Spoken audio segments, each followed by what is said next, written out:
Ladies and gentlemen, let us all rise for the arrival of the Honorable Senate President and the Senators of the Republic of the Philippines.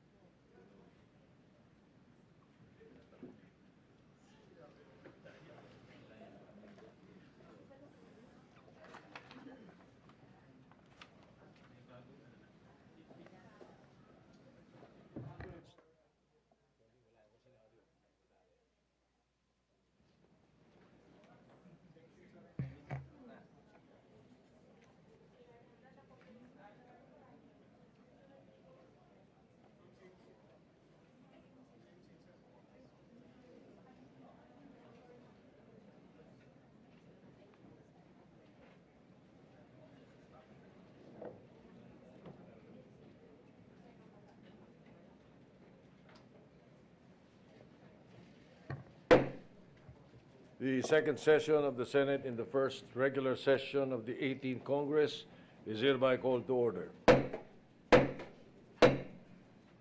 Senator Maria Lourdes Nancy Binay will lead the chamber in prayer.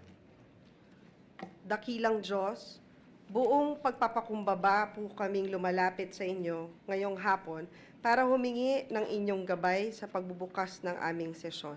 Sa araw na ito, dalangin namin na bigyan niyo kami ng kalakasan, kalusugan at higit sa lahat, katalinuhan para bumalangkas ng mga batas na tutugon sa mga problemang kinakaharap ng aming bayan. Lord, we pray for the nation and our leaders so that we may truly work for the people's interests. We pray for the 18th Congress that we may lighten the burden of the people by providing better jobs and income for our workers, better education for our youth, and quality health care for everyone. Muli, ibinabalik namin sa inyo ang lahat ng papuri at pasasalamat. Amen. Amen. Thank you, Senator Binay. The Secretary will please call the roll. Roll call of members. The Honorable Senators Angara, Binay, Cayetano, De Lima, De La Rosa, Drilon, Gatchalian, Go, Gordon, Ontiveros, Lacson, Lapid, Marcos, Pacquiao, Pangilinan, Pimentel, Po, Recto, Revilla, Tolentino, Villanueva, Villar, Zubiri, Senate President Soto III.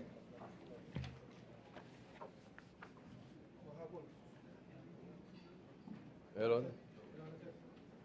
With 20 senators present, the chair declares the presence of a quorum. Majority Leader.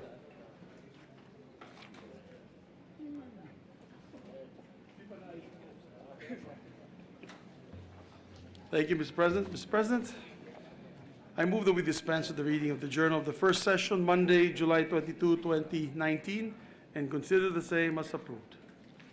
Any objection? Hearing none, motion is approved. Journal is approved. Yes, Mr. President, may I just ask for 1 minute suspension to confer with you on... Session is suspended.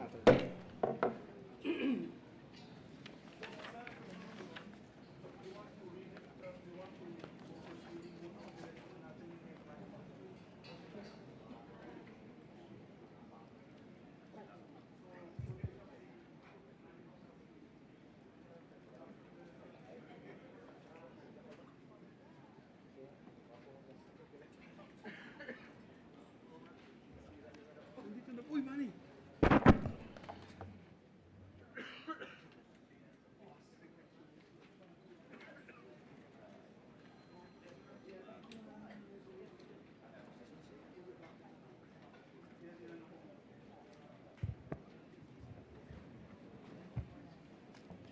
Ready to resume, Mr. President.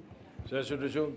Before we take up the reference of business, I know we have a voluminous number of bills to take up on reference of business for first reading.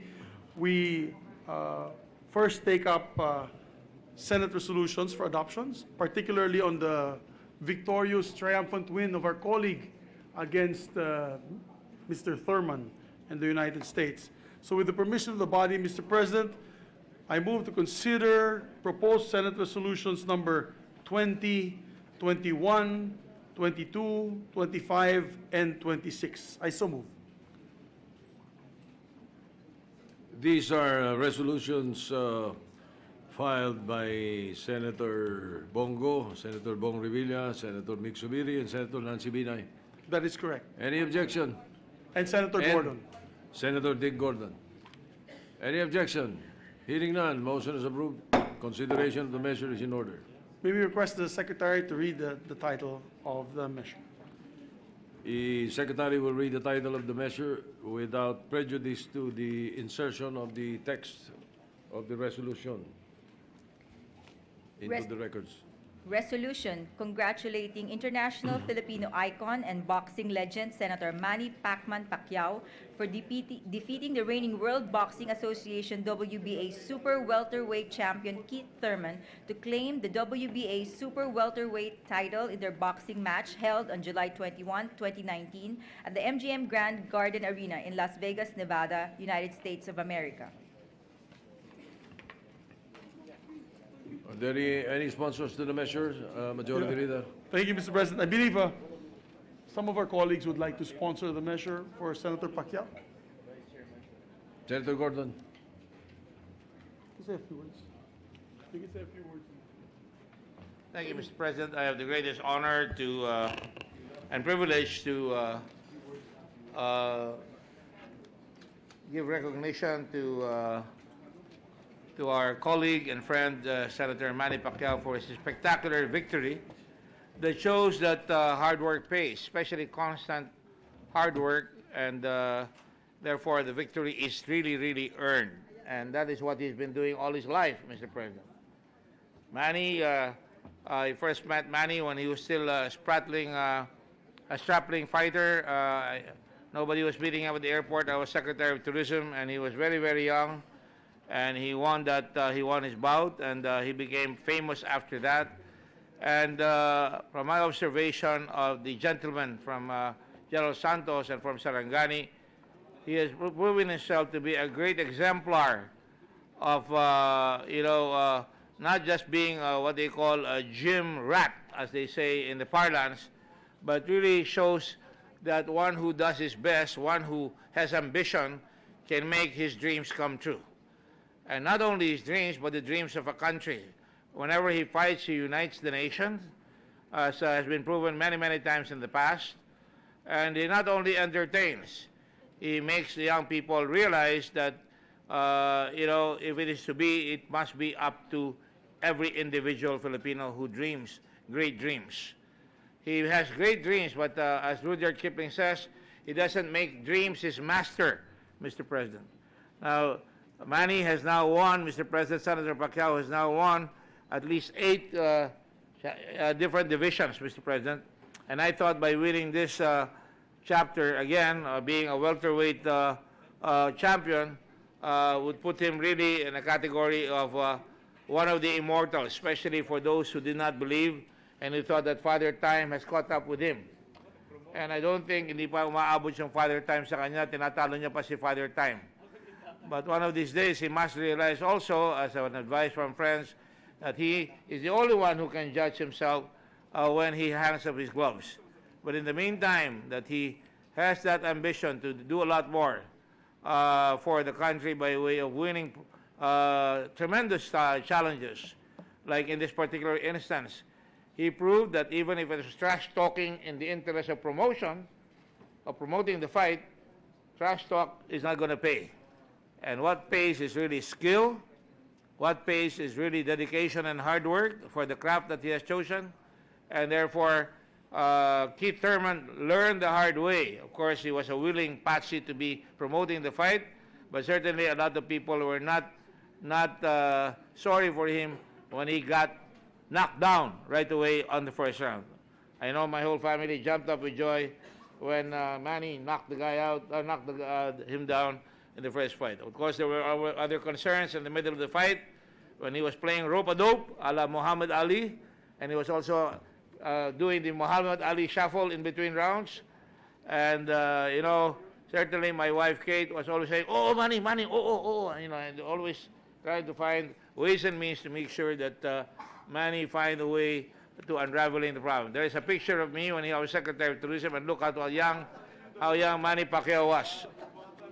I still look the same, but he looks a little older now. Mr. President, on that note, I would like to offer our resolution commending Manny Pacquiao for another spectacular victory. He has done the country proud, he's done his family proud, and he's done himself proud. And he is certainly a paragon for all boxers to follow, and all athletes, for that matter, to follow, and all students to follow by way of being a champion on and off the ring. The one thing that I've always liked about Manny is he's always willing to fight people who have a big challenge for him. He had a championship fight with Senator Drilon, who was also a heavyweight in terms of literally and figuratively, intellectually, and is also outweighed by him in terms of physical weight. But nonetheless, he's never afraid to pick up the challenge, and that's something that we ought to really emulate by way of our approval and certainly our desire to uplift him. He uplifts the people, and certainly he raises the country up. Congratulations, Senator Pacquiao. Mabuhay ang Pilipino. Certainly, Filipinos will always be proud of you. Thank you, Mr. President. Thank you, Senator Gordon. The Minority Leader, Senator Drilon, is recognized.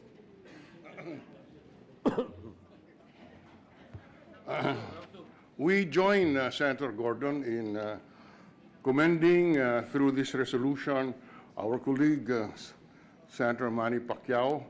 But there was a comment here on the side from one of our colleagues. When that picture was shown, they thought it was Don King.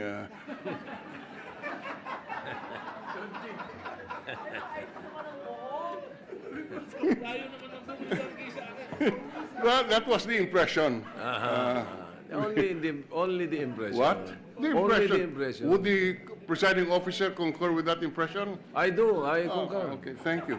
But here, the majority leader again whispered to me and gave me direction.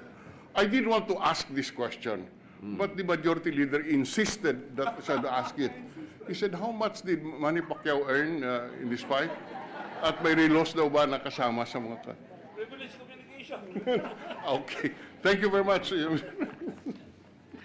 All right, thank you. Thank you to the Minority Leader. If I may, Mr. President, also sponsor the resolution quickly. I have a prepared congratulatory sponsorship for him.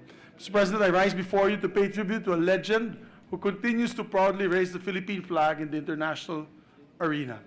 Our pambansang kamao has once again brought glory to the country when he emerged victorious in his match against Keith Thurman in an action-packed, truly an action-packed 12-round bout to capture the World Boxing Association super welterweight title via split decision last Sunday, Manila time, Saturday, at the MGM Grand Arena in Las Vegas, Nevada.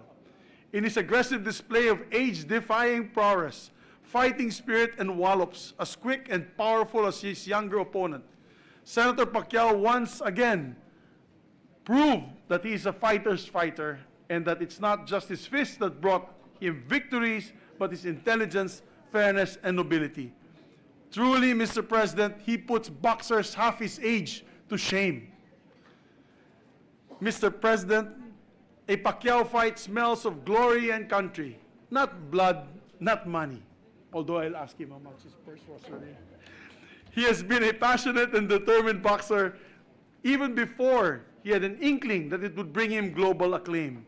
And he continues to fight in the same spirit, going into each match with the fiery passion of a newcomer hungry to prove himself to the world. He is a boxing legend, Mr. President, par none. He is now probably the most famous Filipino in the world. Precisely because he never thinks of himself, and he is a legend precisely because he does not think of himself as one. He's always striving to improve and outdo himself in every match. And here, Mr. President, in our chamber, we know him as a very humble member of the Senate, considering that he is a worldwide celebrity. Mr. President, Manny could fill boxing books with his distinct winning strategies and styles. As his colleagues in the Senate, I'm proud to say Senator Manny Pacquiao also fills his legislative books as well. In the last Congress, the 17th Congress, he did a lot of, he presided on a lot of committee hearings, and he also debated with the best of the best in this chamber for the measures that he wanted to pursue. I filed Senate Resolution number 22 to congratulate and commend Senator Manny Pacquiao for winning his match against Keith Thurman. I now stand before you to honor him for his invaluable contribution to Philippine sports and is consistently bringing glory and honor to the entire nation. He is our national pride and inspiration to many. And I am deeply proud, Mr. President, not because I am his kumpare, I am the ninong of Queenie, but not also because he is from Mindanao, we are neighbors, he is from Soxargen and I am from northern Mindanao, but because he was born in a small barangay, Barangay Magsaysay, in Kibawe, Bukidnon, my district, Mr. President, and moved to General Santos. And so we are so proud of him. The Mindanaoans are so proud of him. He is truly an inspiration to many, not only Filipinos, but everyone else around the world. Congratulations to Senator Pambansang Kamao, Manny Pacquiao, Mr. President. Thank With you. that,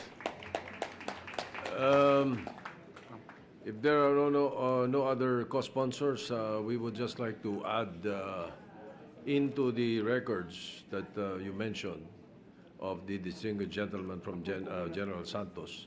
He's not only a good fighter and an excellent boxer and champion, but also a referee. You remember he being a referee here in the Senate?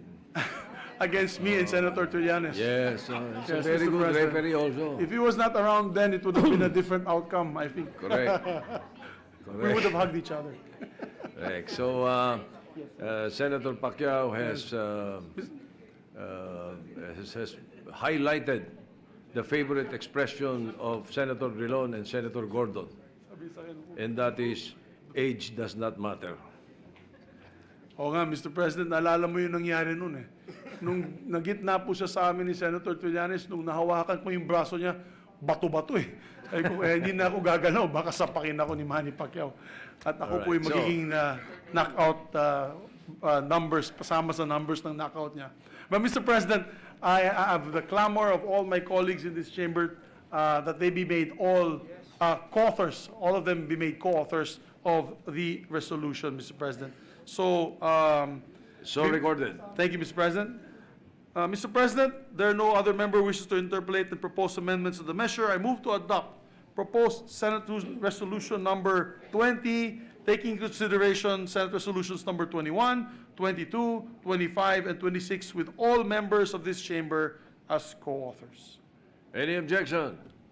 Hearing none, the said resolutions, now converted into resolution number 3, is hereby adopted.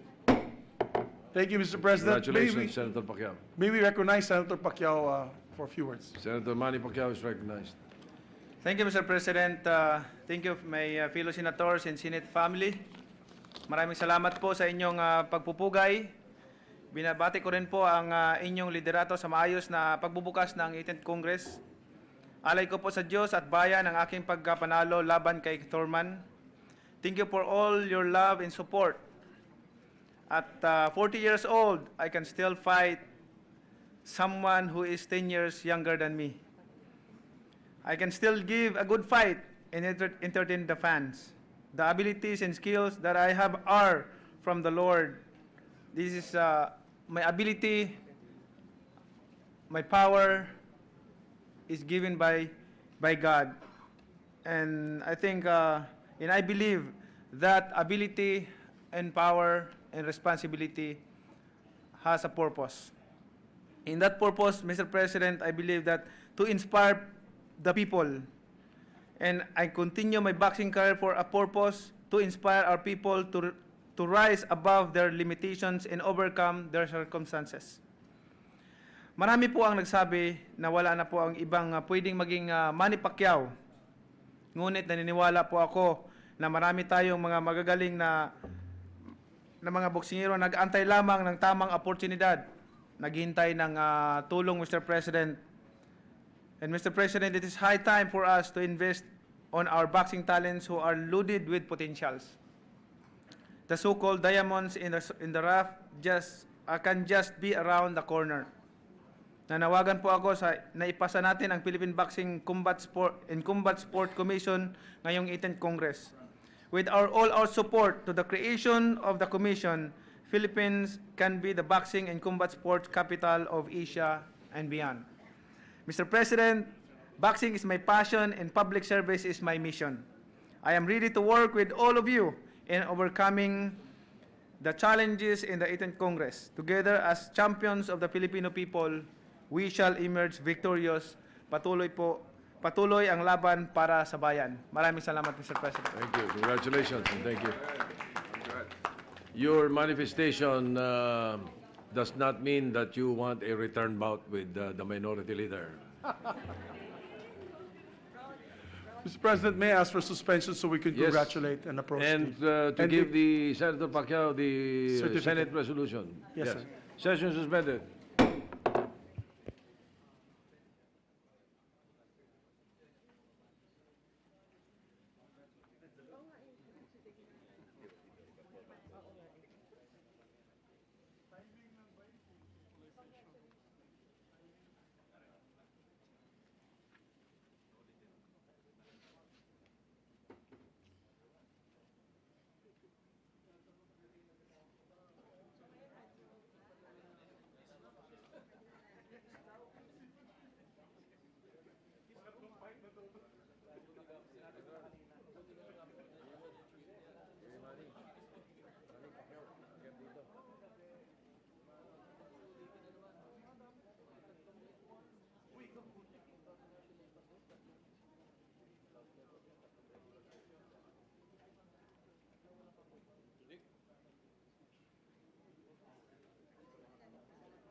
We ask our colleagues to join Senator Pacquiao.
Pero unahin mo na natin yung first item.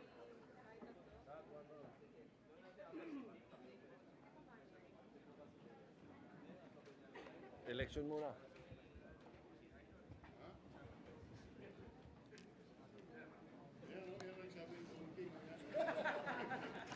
Para pag nag-o... Yung mga kasama niyo sa Red Cross na naglalagay sa inyo. Dami. Financier. Financier. Financier. Si Don King nagpaahit lang. Financier.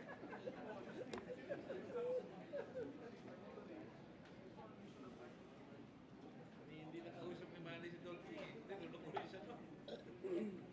We'll elect the committee chairman na. Para you guys can go to work. Everybody can go to work.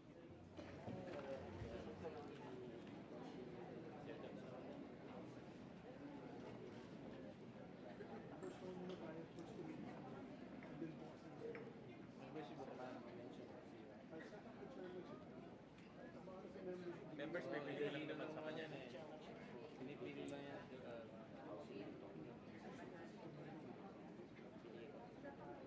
Sports, nakahiwalay na yan.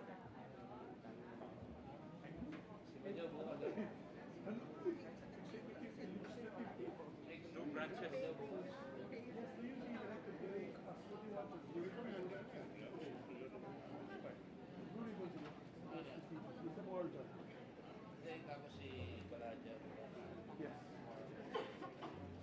Ready to resume, Mr. President. Session resumed. Thank you, Mr. President. Mr. President, I have good news for our colleagues. We shall now elect the chairman of each committee, after which the chairman now will give me a list or give us the list of their members. They'll be the ones in charge of who they want to be members of their committees, or those who want to be members of particular committees. You may now approach the chairperson after this vote. But you will be electing firstly the first round First round, Mr. President. of the We committees. can do the second round by Because yes, tomorrow. this is 40 plus.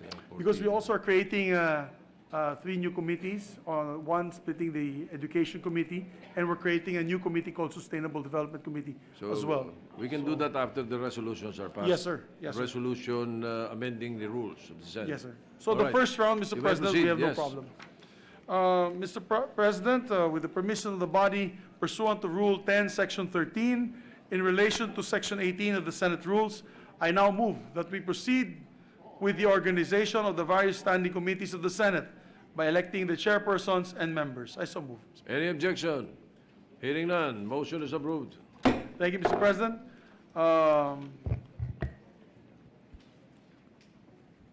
I would now like to move, Mr. President, that we elect as chairperson on the Committee on Finance, no other than Senator Edgardo Sani Angara. Any objection? Hearing none, Senator Angara is elected chairman of the Committee on Finance. They may ask me why we're calling out the names. This is alphabetical, Mr. President, Of on the senators. the senators' last Alphabetical names. of the senators. Of the yes. senators. That's correct, Mr. President. And for I move, Mr. President, as well, to head the Committee on Tourism, the distinguished Lady Senator, Senator Maria Lourdes Nancy Binay. Any objection? Hearing none, Senator Nancy Binay is elected chairman of the Committee on Tourism. And we move as well to elect the chair of the powerful Ways and Means Committee, Mr. President, the Honorable Senator Pilar Juliana Pia Cayetano. Any objection?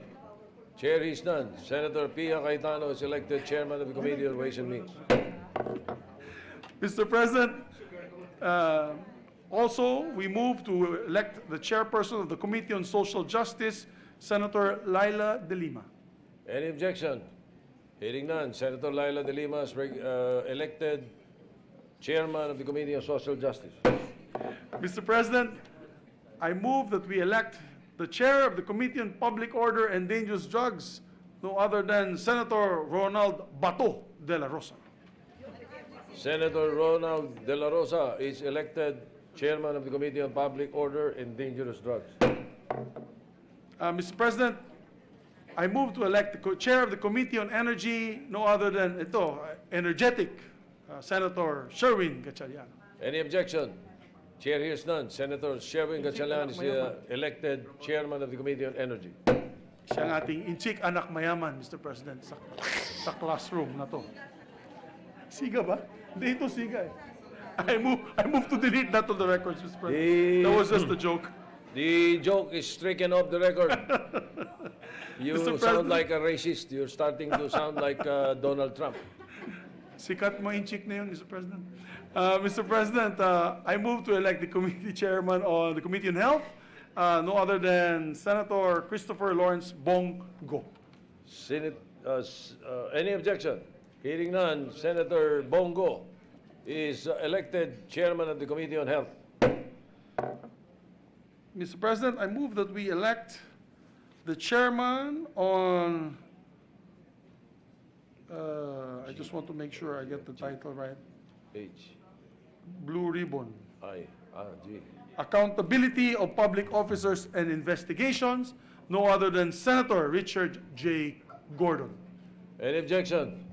Hearing none, Senator Richard Gordon is elected Chairman of the Committee on Public Accountability of Officers. Accountability of Public Officers, I should say. Blue Ribbon. Thank you, Mr. President. And to chair the Committee on Women and Children, no other than Senator Risa B. Ontiveros. Any objection?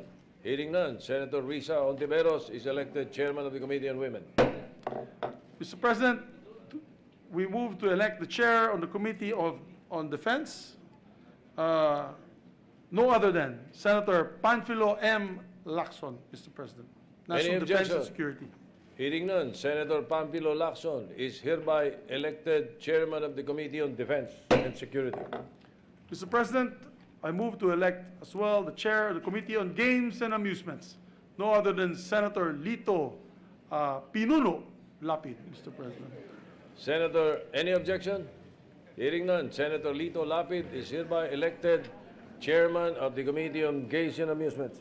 What about the Committee on Women Affairs? There's none. from Women Affairs, Mr. Senator President. Lapid. Second round po yun. Second All right. Mr. President, I move that we elect the chair of the Committee on, I may just confirm. Do you want electoral reforms or economic affairs? Doesn't matter. Tomorrow we'll elect you. Mr. President, the chair of the Committee on Economic Affairs, no other than Maria Imelda Josefa Aimee Romualdez Marcos, Mr. President. Any objection? Hearing none, Senator Aimee Marcos is hereby elected Chairman of the Committee on Economic Affairs. Mr. President, I move that we elect the chair of the Committee on Public Works, Senator Pambansang Kamao Emmanuel Manny D. Pacquiao. Any objection? Hearing none, Senator Manny Pacquiao is hereby elected Chairman of the Committee on Public Works. Mr. President, I move that we elect the chair of the Committee on Constitutional Amendments, Senator Francis Kiko Pangilinan. Any objection? Hearing none, Senator Francis Pangilinan is hereby elected Chairman of the Committee on Constitutional Amendments and Revision of Rules.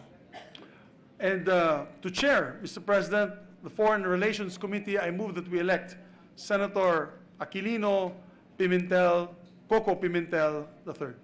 Any objection?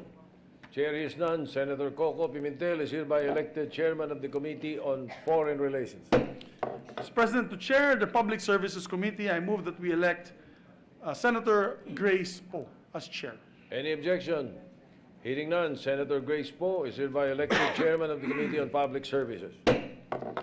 Mr. President, I move that we elect as chair of the Public Information and Mass Media Committee, no other than Senator Bong Revilla, Jr. Any objection?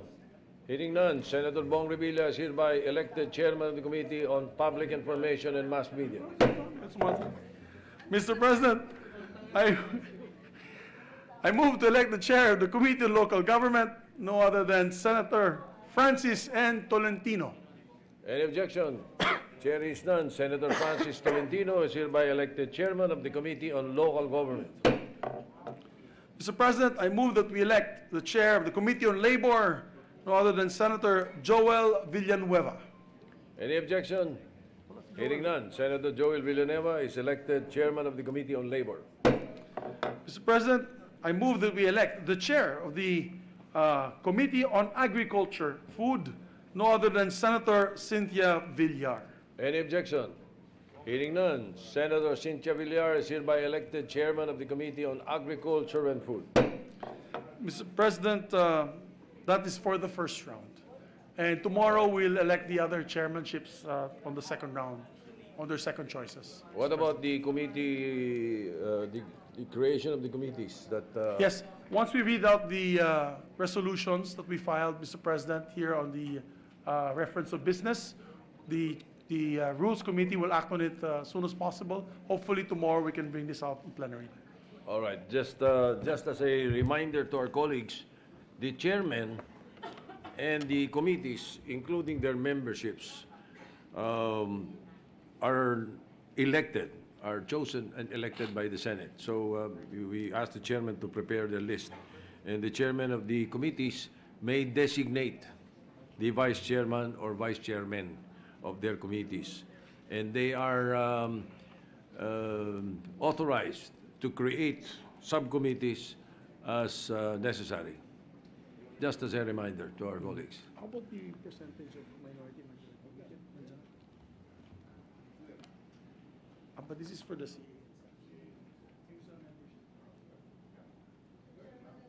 Chairman.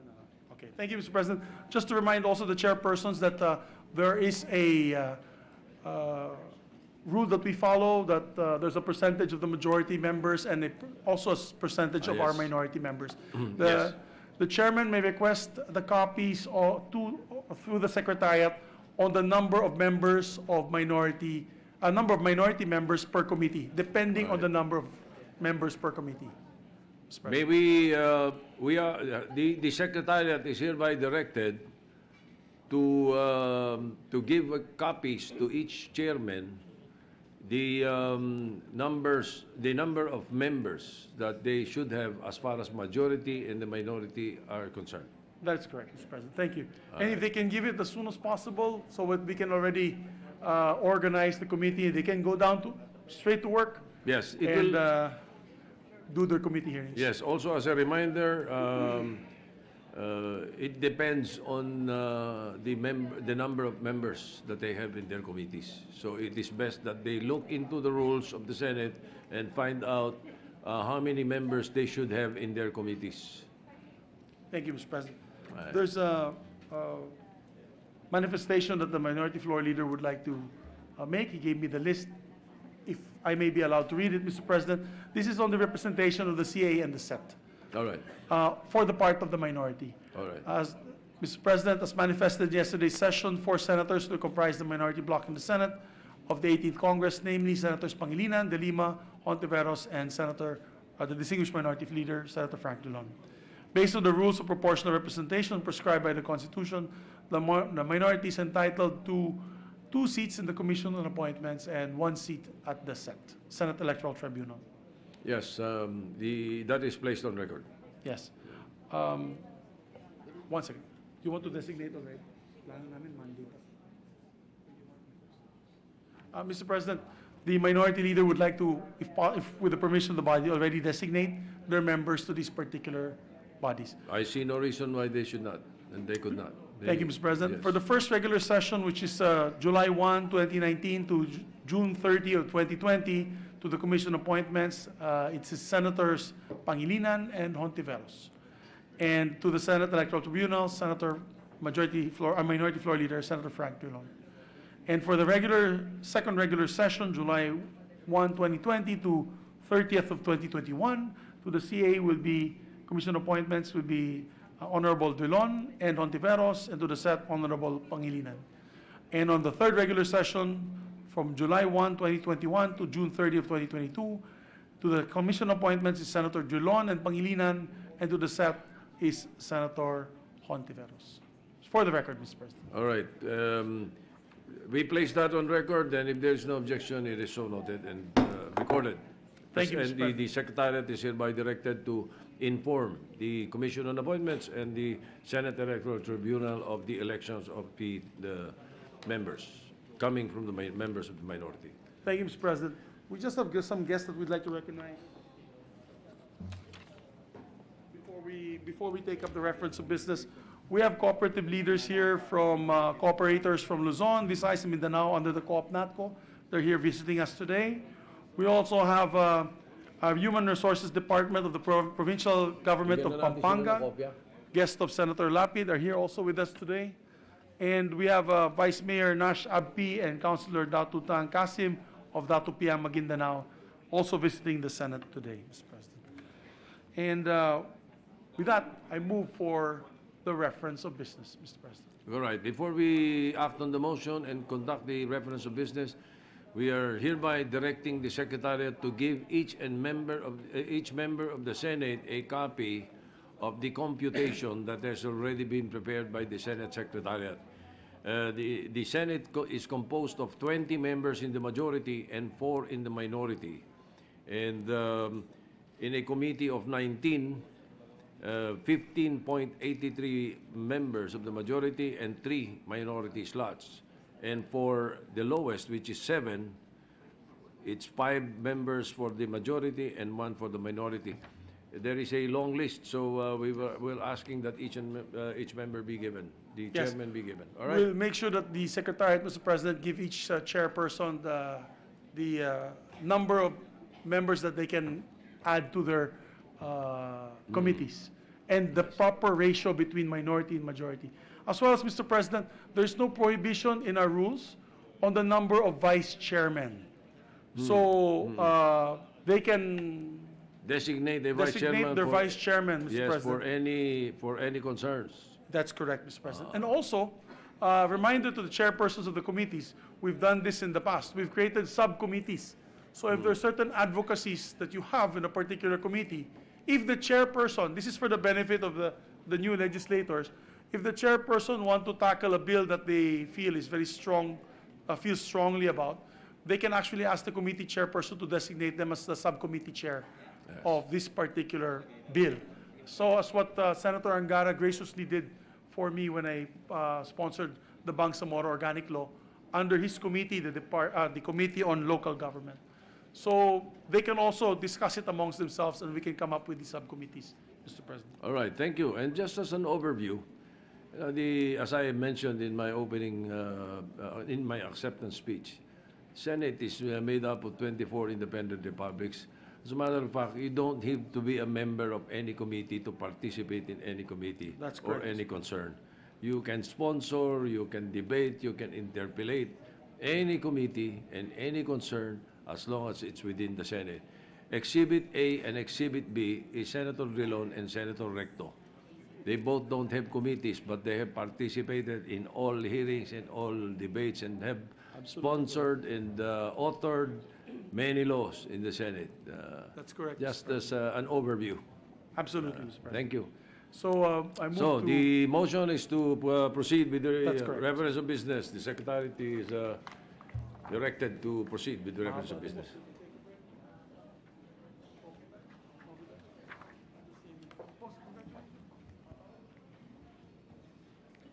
Bills on first reading, Senate Number 1, entitled An Act Providing Medical Scholarships in State Universities and Colleges to Qualified Students and for Other Purposes, introduced by Senator Soto III. To the Committees on Health, Education, and Finance. Senate Number 2, entitled An Act Establishing a Detention Program and Facility for High-Level Drug Offenders within the National Penitentiary System under the Bureau of Corrections, appropriating funds therefore and for other purposes, introduced by Senator Soto III. Referred to the Committees on Justice and Human Rights, Public Order and Dangerous Drugs, and Finance. Senate Number 3, entitled An Act Amending Article 9 of Republic Act Number 9165, otherwise known as the Comprehensive Dangerous Drugs Act of 2002, and creating the Presidential Drug Enforcement Authority and for other purposes, introduced by Senator Soto III. Referred to the Committees on Public Order and Dangerous Drugs, Civil Service, Government Organization and Professional Regulation, and Finance. Senate Number 4, entitled An Act Creating a Special Court to be known as a Dangerous Drugs Court and for other purposes, introduced by Senator Soto III. Referred to the Committees on Justice and Human Rights, Public Order, and Finance. Senate Number 5, entitled An Act Lowering the Minimum Age of Criminal Responsibility, amending for the purpose Section 6, 20, 20-A, and 20-B, and 22 of Republic Act Number 9344 as amended, otherwise known as the Juvenile Justice and Welfare Act of 2006, and for other purposes, introduced by Senator Soto III. Referred to the Committees on Justice and Human Rights, Women, Children, Family Relations, Gender Equality, and Finance. Senate Number 6, entitled An Act Amending RA 9372, otherwise known as the Act to Secure the State and Protect Our People from Terrorism, or the Human Security Act of 2007, appropriating funds therefore and for other purposes, introduced by Senator Soto III. Referred to the Committees on Committee on National Defense and Security. Senate Number 7, entitled An Act Providing for the Conduct of Hybrid National, Local, and ARM Elections through manual voting and counting at the precinct level and automated transmission and canvassing and for other purposes, introduced by Senator Soto III. To the Committees on Electoral Reforms and Finance. Senate number 8, entitled, An Act Increasing the Penalty for the Crime of Perjury, amending for the purpose Article 183 of the Revised Penal Code and for other purposes, introduced by Senator Soto III. Referred to the Committee on Justice and Human Rights. Senate number 9, entitled, An Act Prohibiting the Publication and Proliferation of False Content on Philippine Internet, providing measures to counteract its effects and prescribing penalties therefore, introduced by Senator Soto III. Referred to the Committee on Public Information and Mass Media. Senate number 10, entitled, An Act Requiring Employers in the Private Sector to Pay 14-month Pay, introduced by Senator Soto III. To the Committees on Labor, Trade, Labor and Trade. Senate number 11, entitled, An Act Prohibiting the Establishment of Political Dynasties, introduced by Senator Drilon. Referred to the Committees on Electoral Reforms and Constitutional Amendments. Senate number 12, entitled, An Act Strengthening the Political Party System of the Philippines, introduced by Senator Drilon. Referred to the Committees on Electoral Reforms and Finance. Senate number 13, entitled, An Act Amending Commonwealth Act number 146, otherwise known as the Public Service Law, as amended, introduced by Senator Drilon. Referred to the Committees on Public Services and Economic Affairs. Senate number 14, entitled, An Act Setting the Minimum Paid-Up Capital and Locally Produced Stock Inventory Requirements for Foreign Retail Business Enterprises, amending for the purpose Republic Act number 8762, otherwise known as the Retail Trade Liberalization Act of 2000, introduced by Senator Drilon. Referred to the Committee on Trade. Senate number 15, entitled, An Act Institutionalizing and Strengthening Public-Private Partnerships, introduced by Senator Drilon. To the Committees on Public Works, Economic Affairs, Ways and Means, and Finance. Senate number 16, entitled, An Act Amending Republic Act number 9225, otherwise known as the Citizenship, Retention, and Reacquisition Act of 2003, introduced by Senator Drilon. To the Committee on Justice. Senate number 17, An Act Creating the Boracay Development Authority, introduced by Senator Drilon. To the Committees on Government Corporations and Environment. Senate Mr. number- President, may we include in, as proposed in Senate Bill number 17, the 17. Committee on Tourism, as Boracay is specifically, the specific concern on, is it possible to have it to the third referral, Mr. President? Well, it is proposed to be referred to the Committees on Government Corporations and Environment. But if we're creating a Boracay Development Authority, a third committee is not possible unless it's the Committee on Ways and Means or Finance. So would you like to If, Change referral. is it, Change it with the referral. permission of the Chair of the Committee on Government Corporations and Public Enterprises, can we refer this as a main committee to the Committee on Tourism? Is that, tourism primarily and then Yes. environment? yes. And then thereafter, we can refer it to the Committee on Government Corporations thereafter. But at Yes. the moment, it So we move that proposed Senate 17. 17 All be right. referred primarily to the Committee on Tourism. Committee on Tourism, secondarily to the Committee on Environment. Yes. Thank All you, right. Mr. President. So referred. May I proceed, Secretary? Senate number 18, entitled, An Act Prohibiting and Penalizing the Importation of Waste, introduced by Senator Drilon. To the Committees on Environment and Trade. Senate number 19, entitled, An Act to Enhance the Performance of Public School Teachers and Higher Education Teaching Personnel, introduced by Senator Drilon. To the Committees on Civil Service and Education and Finance. Senate number 20, entitled, An Act Creating Philippine Water Commission, defining its powers and functions and for other purposes, introduced by Senator Drilon. Referred to the Committees on Public Services, Committee on Civil Service and Finance. Senate number 21, entitled, An Act Amending Certain Provisions of Republic Act number 9372, otherwise known as an Act to Secure the State and Protect Our People from Terrorism, introduced by Senator Lacson. To the Committees on National Defense and Finance. Senate number 22, entitled, An Act Expanding the Scope and Coverage of Republic Act number 4200, otherwise known as an Act to Prohibit and Penalize Wiretapping and other related violations of the privacy of communication and for other purposes, introduced by Senator Lacson. To the Committees on Public Order, Dangerous Drugs, and National Defense and Security. Senate number 23, entitled, An Act Instituting... I'm sorry. Maybe go back, Secretary. Senate Bill number 22. Senate Bill number 22. Wiretapping. All right, proceed. Senate number 23, entitled 23. An Act Instituting Budget Reform that will ensure the equitable distribution of funds for both the national and local government units for the purpose of promoting village empowerment, enabling them to be an effective instrument in attaining inclusive growth, appropriating funds therefore and for other purposes, introduced by Senator Lacson. To the Committee on Finance. Senate number 24, entitled An Act Institutionalizing the Participation of Civil Society Organizations in the Preparation and Authorization Process of the Annual National Budget, providing effective mechanisms therefore and for other purposes, introduced by Senator Lacson. To the Committees on Electoral Reforms and Finance. Senate number 25, entitled An Act Regulating the Sale of Prepaid Subscriber Identity Module SIM cards, providing penalties for violation thereof and for other purposes, introduced by Senator Lacson. To the Committees on Public Services and Trade.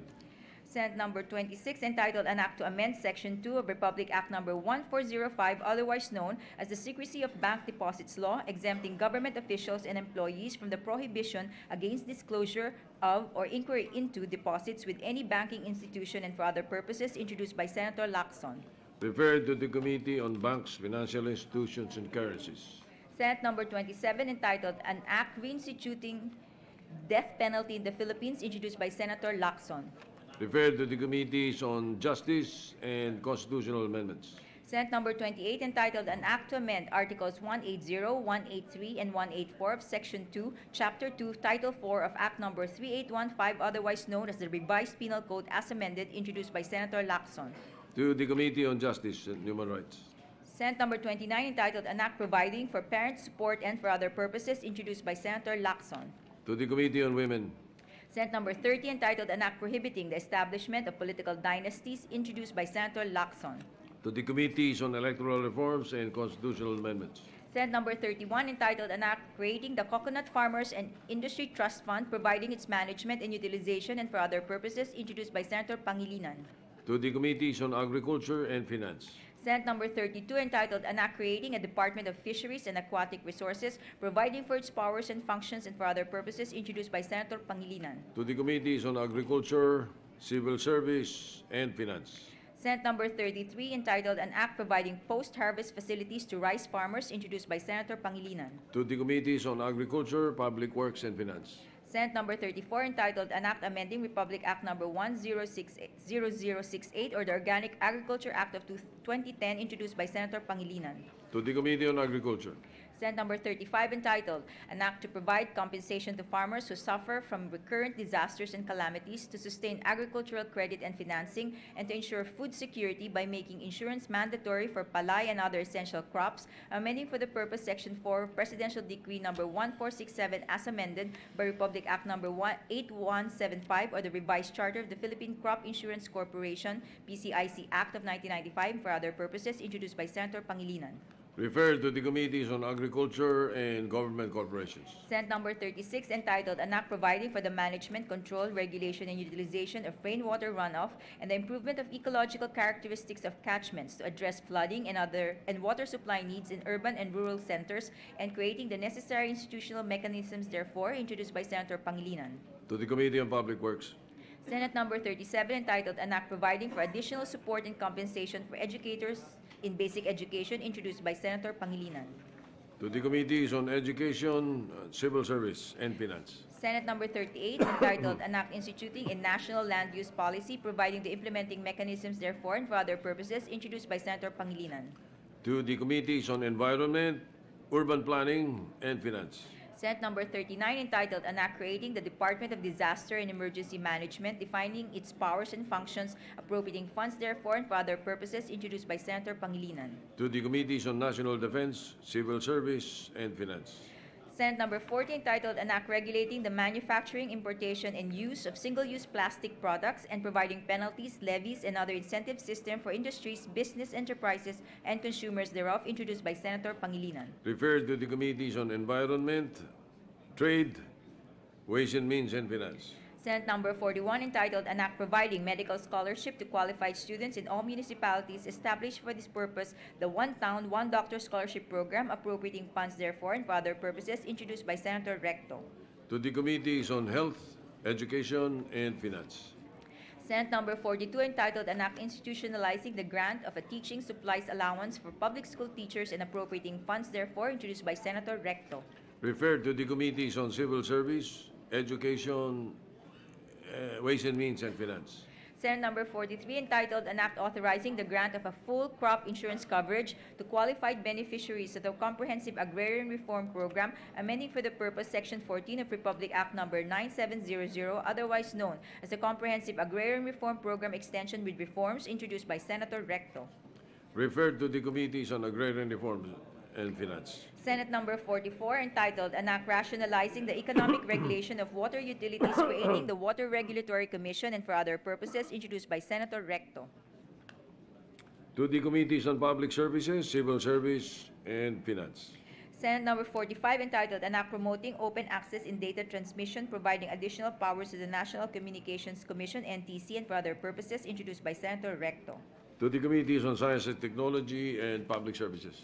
Senate Number 46, entitled An Act Providing for a National Employment Assistance Program and appropriating funds therefore, introduced by Senator Recto. Referred to the Committees on Social Justice, Committees on Labor and Finance. Senate Number 47, entitled An Act Providing for the Construction of Multipurpose Gym in all municipalities and cities to serve as evacuation center during times of calamity or disaster and appropriating funds therefore, introduced by Senator Recto. Referred to the Committees on Public Works and Finance.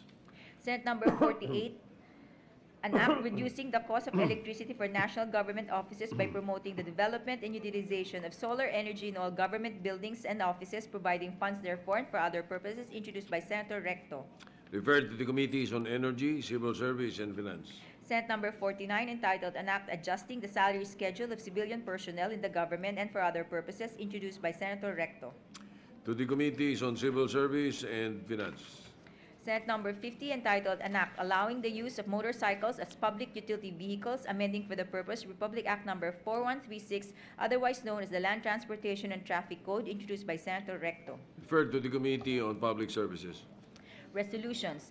PS Resolution Number 3, entitled Resolution Directing the Appropriate Senate Committee to conduct an investigation in aid of legislation on the recent allegations of fraudulent medical claims to the Philippine Health Insurance Corporation, PhilHealth, with the end in view of instituting policies to prevent and combat such frauds and conducting a review on the utilization of corporations' funds, introduced by Senator Angara.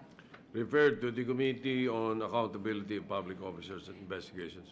PS Resolution Number 4, entitled Resolution Directing Appropriate Senate Committees to conduct an inquiry in aid of legislation on the formulation and sustained implementation of a Tatak Pinoy Made in the Philippines industrialization campaign and policy aimed at highlighting the ingenuity, creativity, and innovativeness of Philippine workers, craftsmen, laborers, and professionals, creating global demand for Philippine products and services, enhancing the country's economic productivity and global competitiveness, generating more decent jobs, especially in the countryside, reversing the phenomenon of brain drain, and ultimately eradicating chronic poverty and inequality in the Philippines, introduced by Senator Angara. Referred to the Committees on Economic Affairs and Trade. PS Resolution Number 5, entitled Resolution Creating a Committee on Overseas Filipinos, amending for the purpose Rule 10, Section 13 of the Rules of the Senate, introduced by Senator Go. Referred to the Committee on Rules. PS Resolution Number 6, titled Resolution to conduct an inquiry in aid of legislation on the national poverty situation to include a comprehensive review and assessment of existing poverty data and poverty reduction programs in the country and for other purposes, introduced by Senator Marcos. Referred to the Committee on Social Justice. PS Resolution Number 7, entitled Resolution Strongly Urging the Department of Information and Communications Technology, DICT, to direct the National Telecommunications Commission, NTC, to immediately reduce the cost and establish a strict price ceiling for text messaging services and for other purposes, introduced by Senator Marcos. Referred to the Committees on Science and Technology and Public Services. There is additional reference to business. Additional reference of business bills on first reading, Senate Number 51, entitled An Act Providing a Mechanism for Health Providers' Incentives for the Medical Assistance Actually Provided to the Poor and for Other Purposes, introduced by Senator Lapid. Referred to the Committees on Health, Ways and Means, and Finance. Senate Number 52, entitled An Act Addressing the National Water Crisis, Providing for Comprehensive Water Resources Management for Other Purposes, introduced by Senator Lapid. Referred to the Committees on Public Services, Civil Service, Ways and Means, and Finance. Senate Number 53, entitled An Act Expanding the Scope of the Crime of Economic Sabotage, amending for that purpose Presidential Decree Number 1689, introduced by Senator Lapid. Referred to the Committee on Justice. Senate Number 54, entitled An Act Providing for Automatic Adjustment of the Basic Monthly Pension for Retired Personnel Covered by the Government Service Insurance System and Social Security System to the Prevailing Cost of Living Index, introduced by Senator Lapid. Referred to the Committees on Civil Service and Labor. Senate Number 55, entitled An Act Instituting Inclusive Education and Establishing Inclusive Education Hubs in all public school divisions, providing for standards and guidelines and appropriating funds therefore, introduced by Senator Lapid. Referred to the Committees on Education, Ways and Means, and Finance. Senate Number 56, entitled An Act Affording Status to a Deserted or Abandoned Child with Unknown Parents, introduced by Senator Lapid. Referred to the Committees on Social Justice, Women. Senate Number 57, entitled An Act Mandating the Appointment of Municipal Agriculturists in Municipalities where Agriculture is a Significant Industry, amending for the purpose Sections 443 and 482A of Republic Act Number 7160 as amended, otherwise known as the Local Government Code of 1991, introduced by Senator Lapid. Referred to the Committees on Local Government, Agriculture, and Finance. Senate Number 58, entitled An Act Requiring the Mandatory Labeling of Household Products Containing Hazardous Substances, introduced by Senator Lapid. Referred to the Committees on Trade and Health. Senate Number 59, entitled An Act Allowing for Single-Party Consensual Recording in Law Enforcement, introduced by Senator Lapid. Referred to the Committee on Public Order and Dangerous Drugs. Senate Number 60, entitled An Act Providing for the Protection of Financial Consumers and for Other Purposes, introduced by Senator Lapid. To the Committees on Banks and Trade. Senate Number 61, entitled An Act Codifying the Alternative Child Care Laws, reorganizing the Intercountry Adoption Board into the National Authority for Child Care and providing funds therefore, introduced by Senator Cayetano. To the Committees on Women, Civil Service, Ways and Means, and Finance. Senate Number 62, entitled An Act Providing for an Educational Roadmap Towards Global Competitiveness and Human Capital Development, introduced by Senator Cayetano. To the Committee on Education. Senate Number 63, entitled An Act Establishing a Priority Infrastructure Plan for Public Health Facilities and appropriating funds therefore, introduced by Senator Cayetano.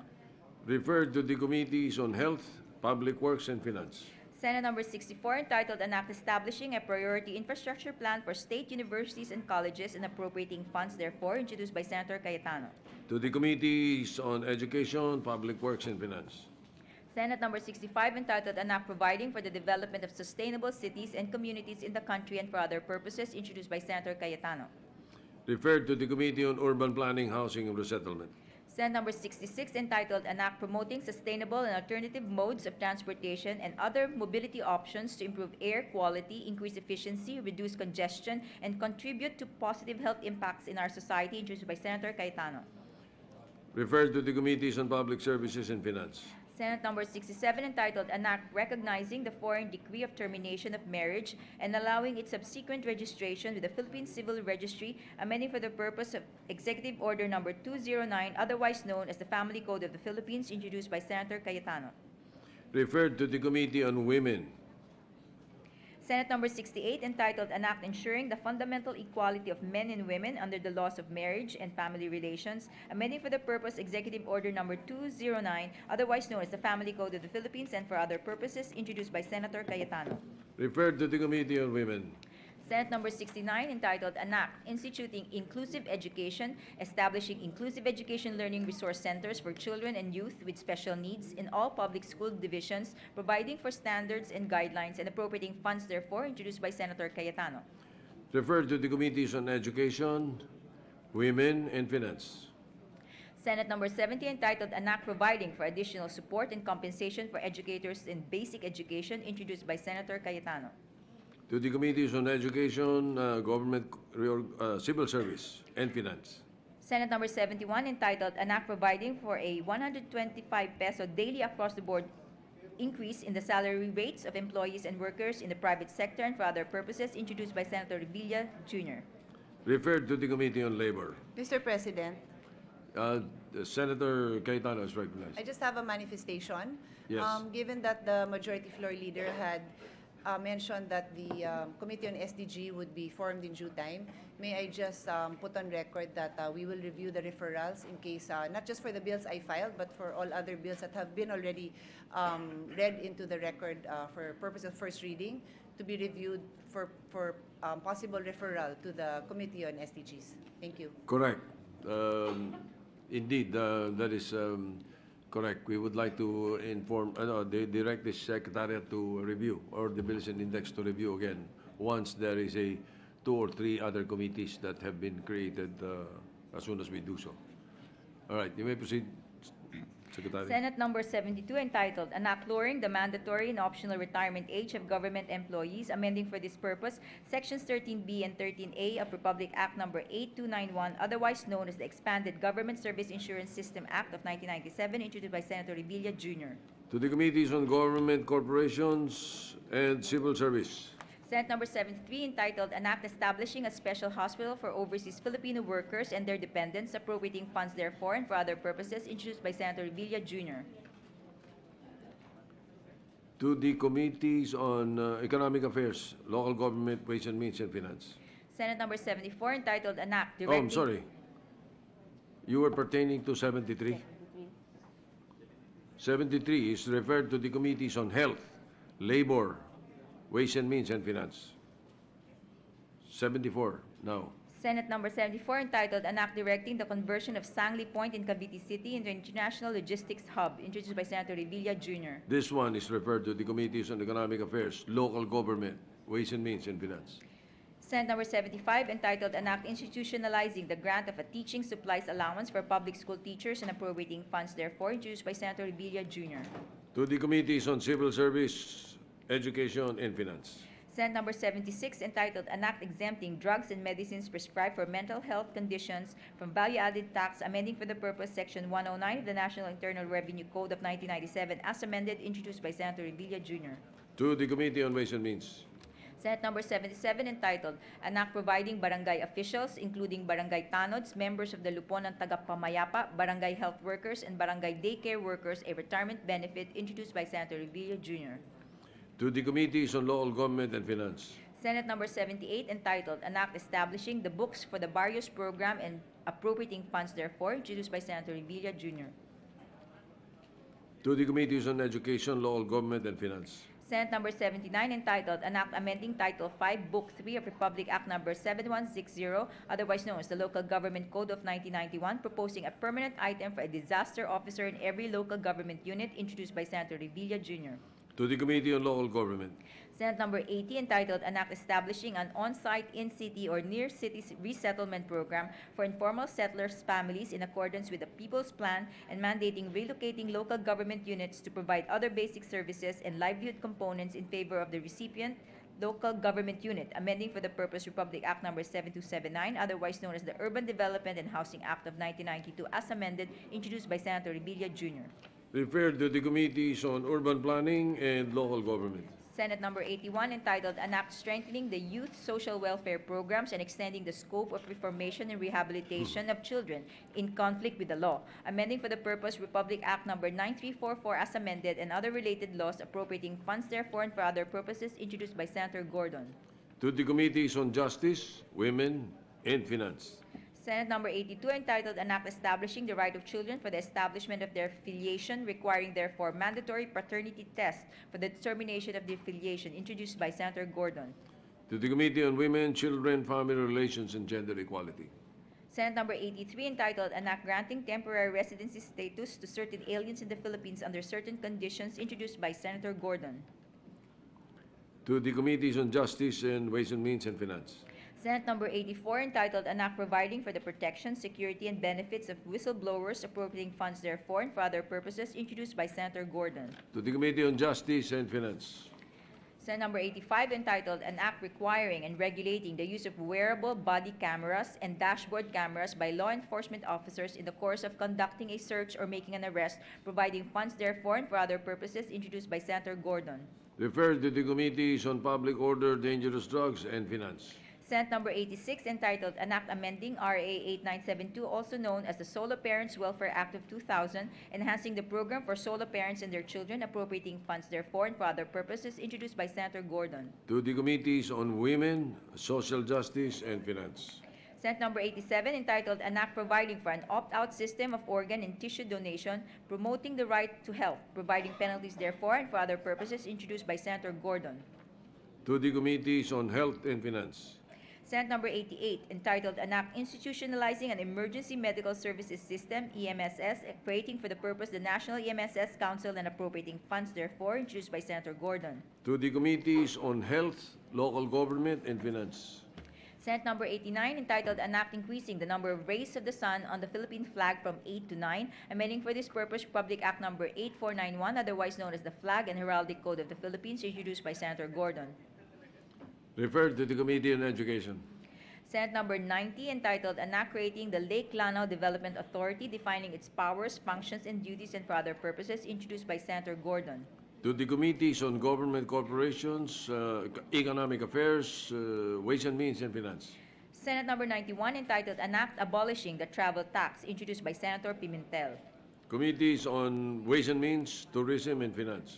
Senate Number 92, entitled An Act Creating the Department of Overseas Filipino Workers, defining its powers and functions, appropriating funds therefore and for other purposes, introduced by Senator Pimentel. To the Committees on Labor, Foreign Relations, and Finance.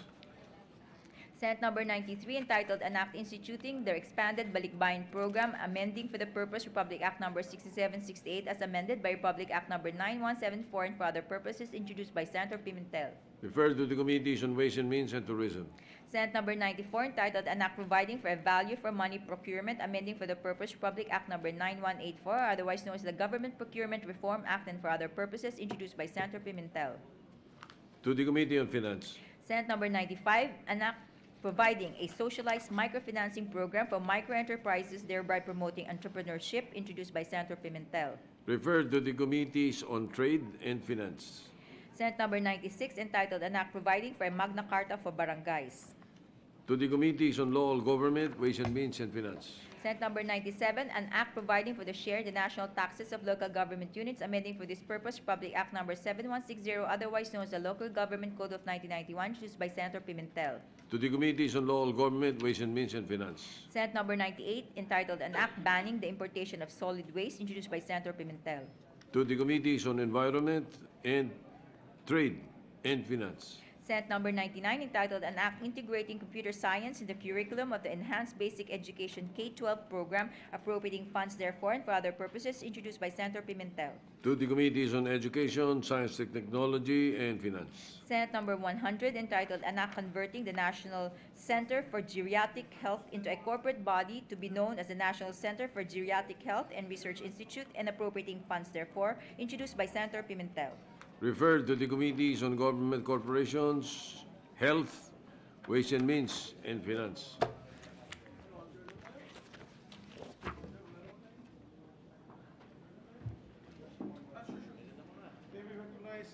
I'd like to recognize the Minority Floor Leader, Mr. President. Minority Leader is recognized. Mr. President, with your permission, it's just a request that our colleagues be advised by the Majority Leader to observe the 3-day rule for committee hearings because there are only 3 of us active members in the minority. We would request that the notices of committee hearings should be given to us 3 days before the schedule as provided in our rules, Mr. President.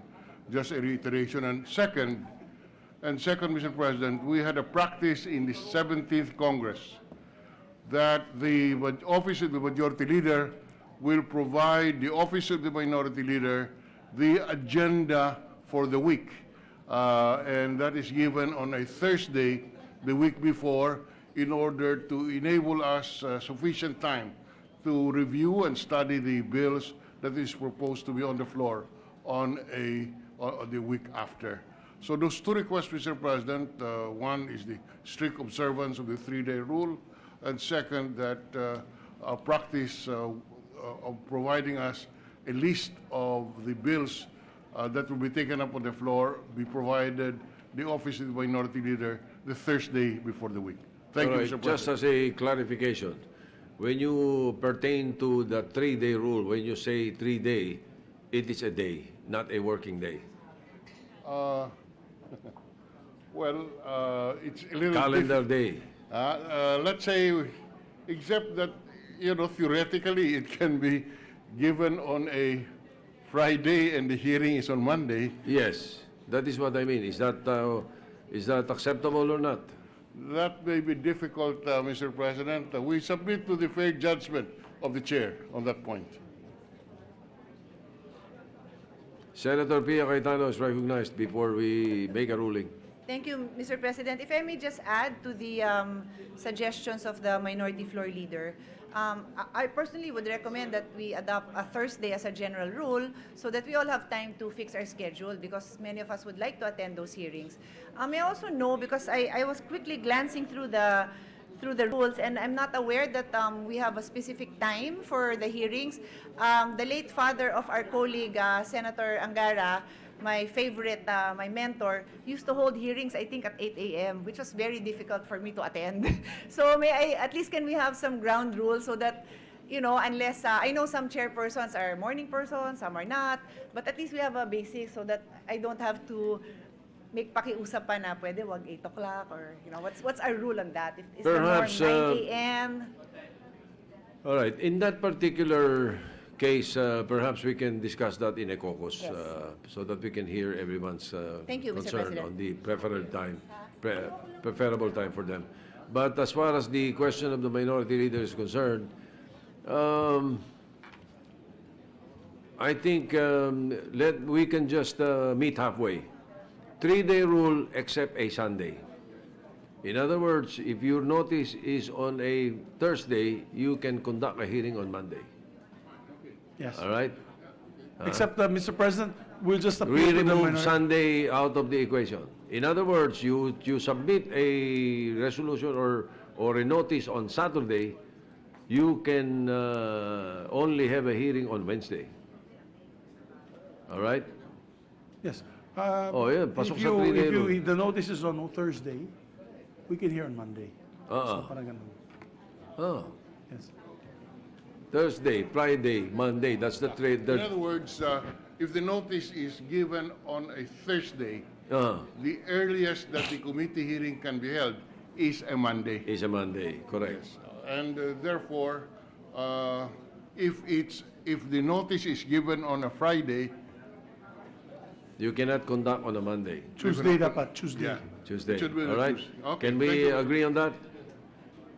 All right, so ordered. Except, Mr. President, Yes. maybe we'll appeal to the gentleman from Iloilo, our Senate Minority Leader, unless there are extraordinary circumstances.